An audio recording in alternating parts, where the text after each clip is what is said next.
morning from Mostar, Bosnia. We got here yesterday. It's actually a really short drive from where we were.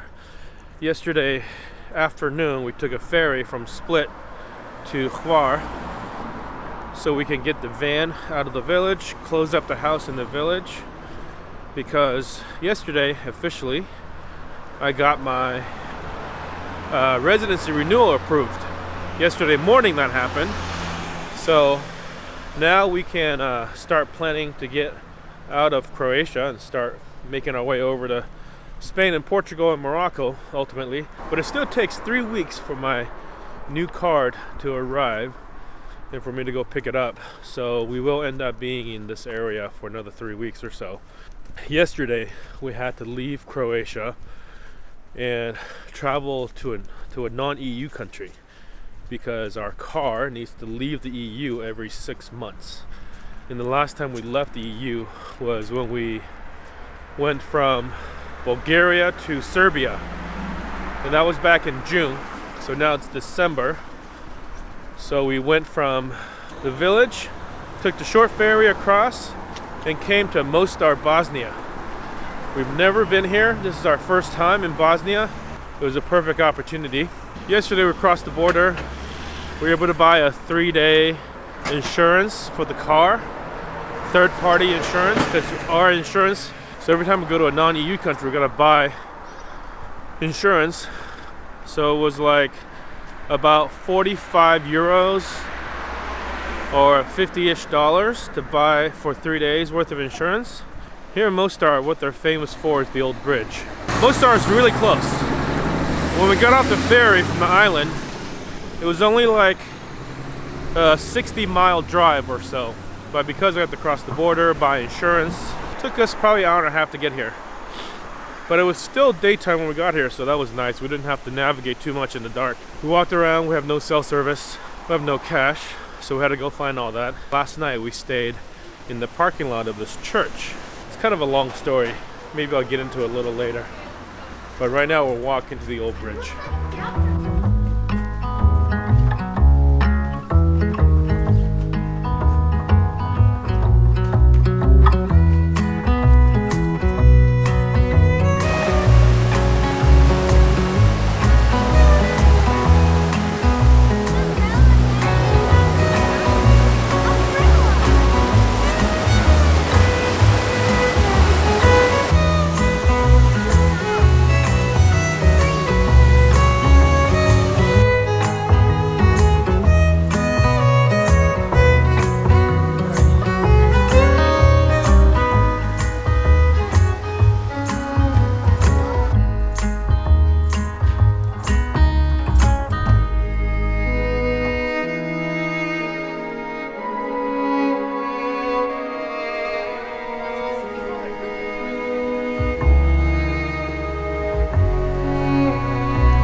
So the old bridge here in Mostar is from the 16th century, back in the Ottoman Empire. And it was actually destroyed during the war, but it was rebuilt about 10-15 years ago, I believe. Here it is, right here. Here's the old bridge.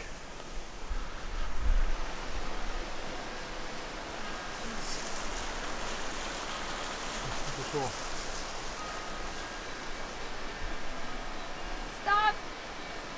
Don't fall off! Don't fall! People actually jump off this every year. Diving I'm competition. having a hard time even looking at the bridge. Luca, don't fall!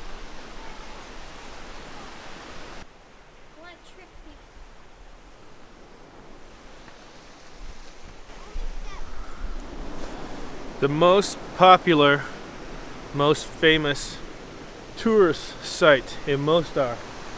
Nobody's here but us. But of course it is middle of December on a Sunday.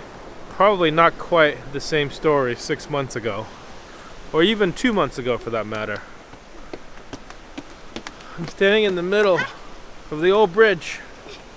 This is where people stand. This is the top of the old bridge. This is where people stand and jump off. Really? Actually, no, they built like they built a platform here, and they jump off even higher from here.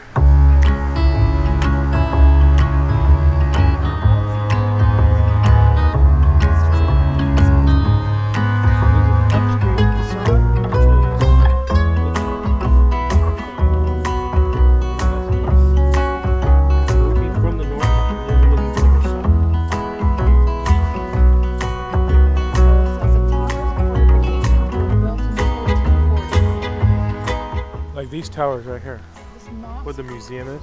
the mosque was built right beside the old bridge. This mosque has no minaret. The bridge served as a minaret. I see. So they would do a call to prayers from the bridge.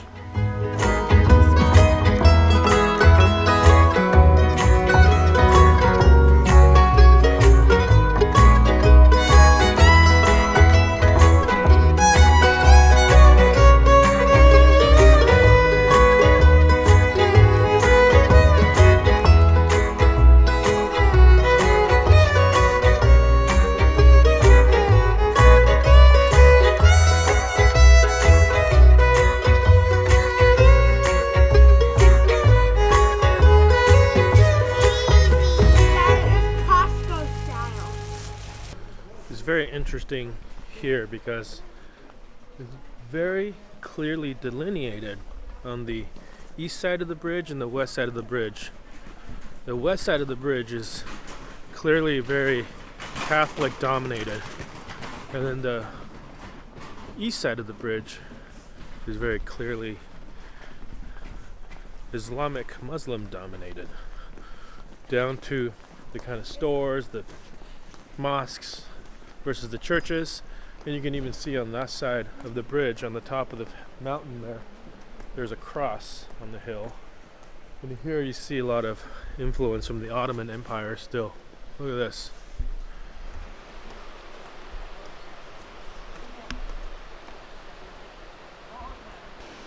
At the base of that tower is the parking lot where we parked our van. Right there somewhere.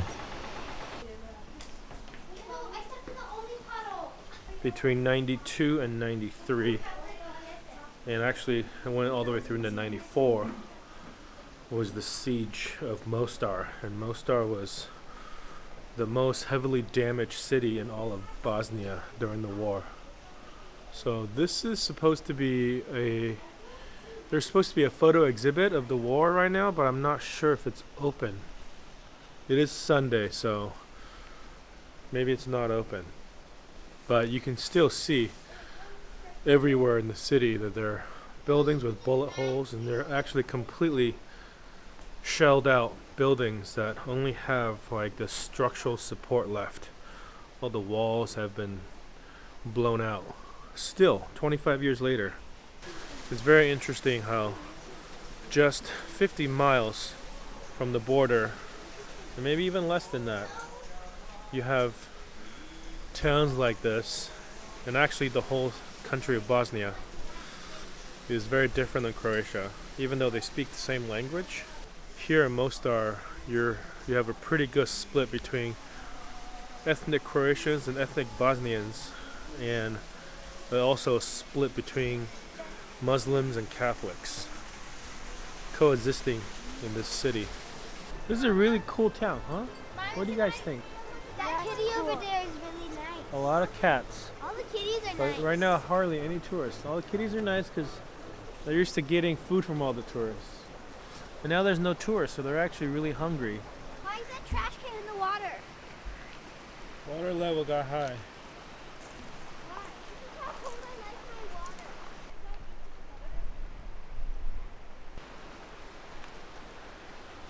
Here's a cemetery, and you can see, if you look at all the tombstones, basically every tombstone has 1992 as the year when all these people passed away, which is the beginning of the war.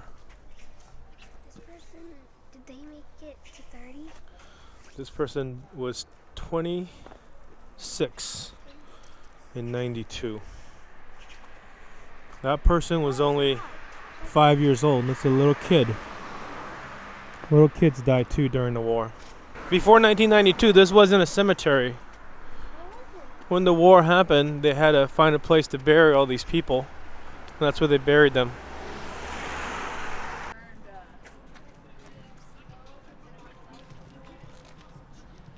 So this parking lot right here, yesterday when we got here, this was the first parking lot we came to. They had all these rides and the kids really wanted to do bumper cars.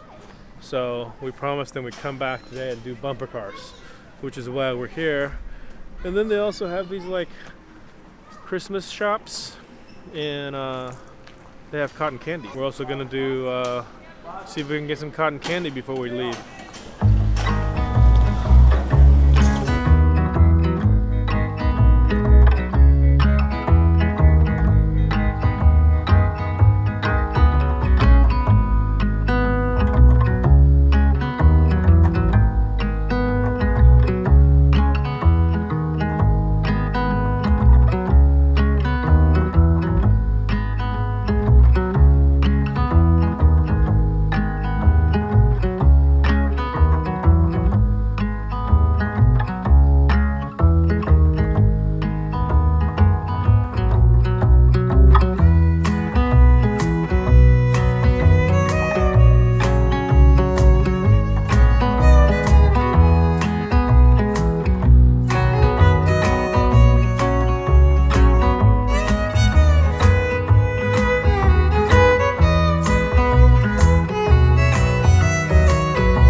Okay, so I promised you guys early in the video that I was going to tell you about why we ended up at this church parking lot for the night.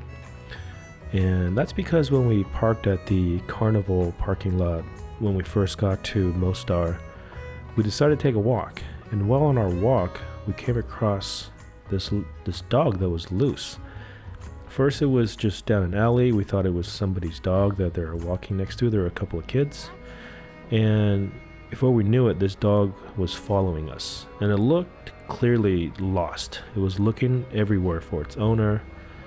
So we asked some people, and they're like, well, some people dump their dogs here, but there's this Facebook group you can go ask to see if you can find the owner. So we ended up moving the car around to this bigger parking lot with a coffee shop with Wi-Fi because we didn't have internet, and we went on Facebook. We found this group, and then we asked some people there, but we didn't get a response all night. So the dog ended up sleeping in our van, but fortunately, by the time we woke up in the morning, the owner had responded, and we were able to reunite this little dog with its owner. And the owner said that they live all the way on the other side of town, so the fact that this dog made it all the way across without getting hurt was pretty crazy, because several times as it was walking next to us, it would run into the street, and we would have to jump out into the street to get the car to stop so it wouldn't get hit by a car. For a minute there, we thought maybe we were gonna have a dog now as we travel, but I'm glad this one had a happy ending.